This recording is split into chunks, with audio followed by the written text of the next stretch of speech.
So last night was interesting. We knew that we had a removal scheduled from a lady in our church. She had bees in a utility box in her backyard, and so I ordered a new hive and another piece of equipment that I thought I might use in that. And we were going to do it the week after next, and then her septic system started giving her trouble, and the repairs required the repairman to go into the box that had the bees in it.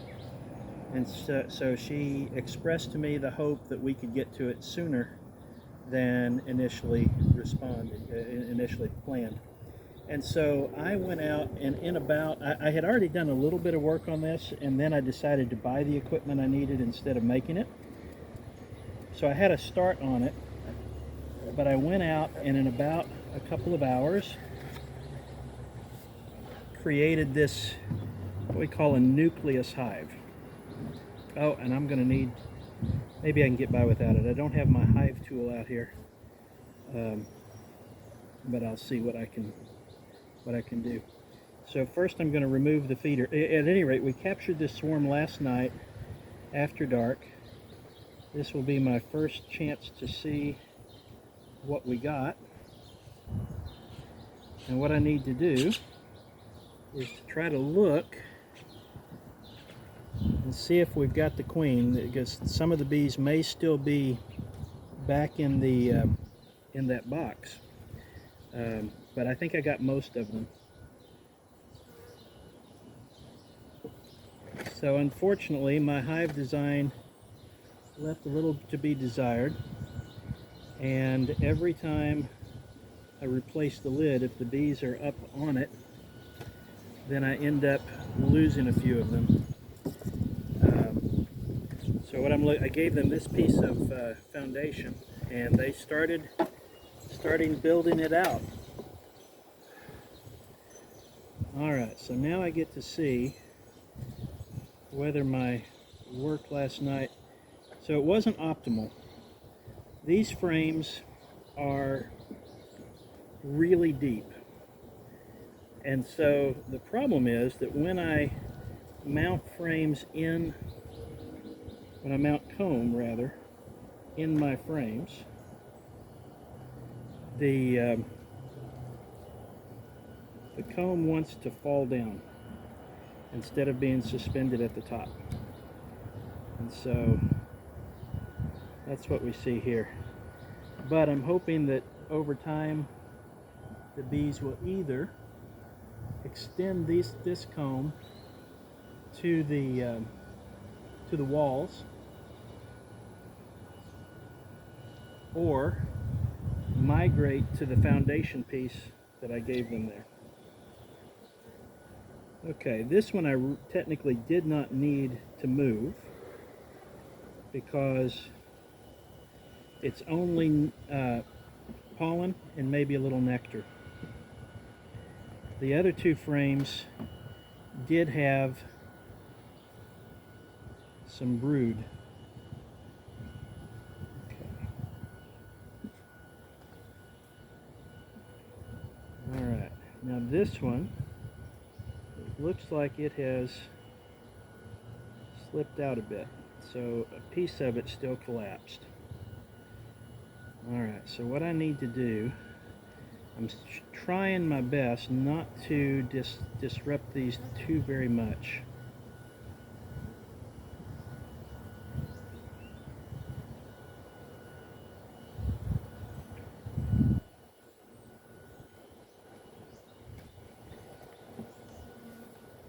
Okay, that comb is very, very soft in the heat.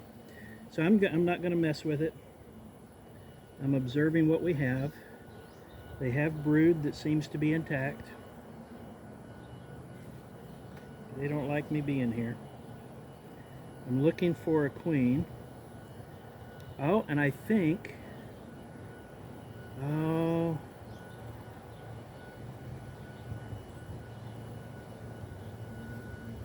my inexperience shows here. I see one bee substantially larger than most of them, and yet it's not a drone. But right now it just tucked its head down into one of the cells as though I think it's just a worker bee with maybe some different genetics. It may be larger than the rest for other reasons. So I don't think that is the queen. Alright, I'm not going to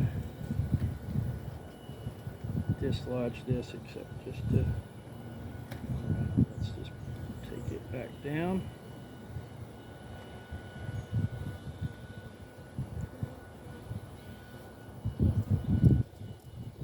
Just look at this one. There are quite a lot of bees in here, and this comb survived much better. Now, I see some exposed larvae. I think those are bee, yeah, those are bee larvae. They probably got damaged in the transfer. But I do see lots of comb that seems, or lots of brood that seems unharmed.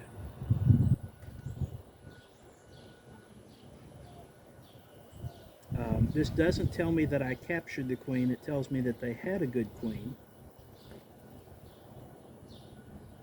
And so I'm hoping that she is here.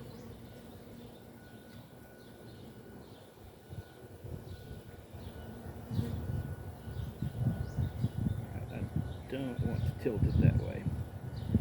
Now, there's a lot of bees on the wall, and I'm not going to be able to tell if the queen is down there.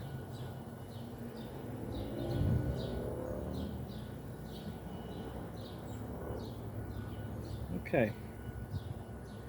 So I think what I'm going to do, I'm going to insert this, the frame with foundation, more in the middle instead of leaving it on the end.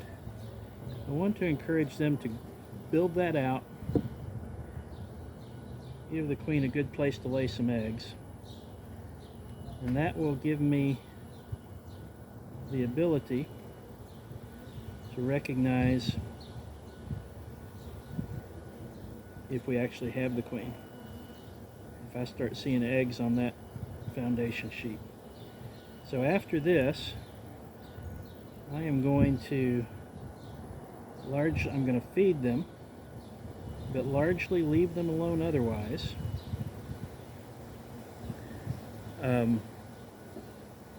Until my new hive comes, which should be the end of next week. And then I'll take some time to paint it, get it positioned in the location where the long-term home for these bees will be.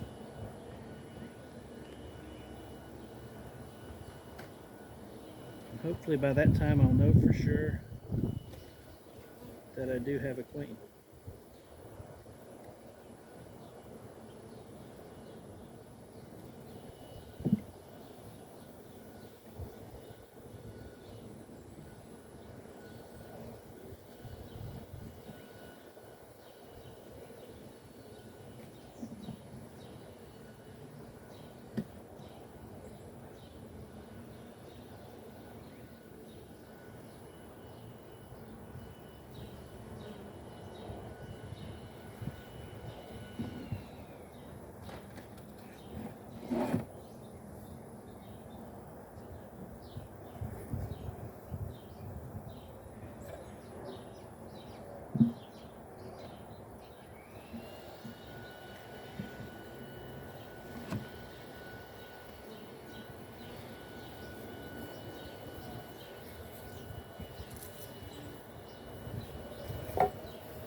So these bees do seem to be every bit as docile as the ones that I have at the Peterson Garden, and I look forward to working with them.